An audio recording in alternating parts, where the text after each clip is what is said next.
Hi friends, మీ ఇంట్లో తమలపాకులు ఉంటే ఈ విధంగా చేసుకోండి.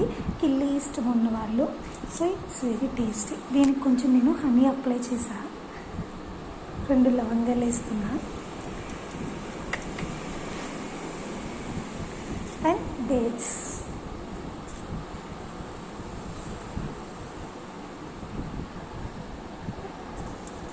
కొంచెం సోంపు కూడా యాడ్ చేద్దాం. సోంపు కొంచెం.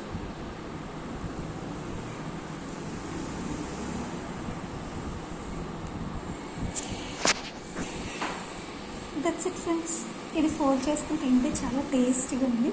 కిల్లి ఇష్టం ఉన్న వాళ్ళు ఈ రకంగా ట్రై చేయండి. Okay friends, bye, thank you. ఈ వీడియో నేను పాషాని యూస్ చేస్తున్నాను. ఈ వీడియో కనుక మీకు నచ్చితే like, share and subscribe my channel. Okay, bye.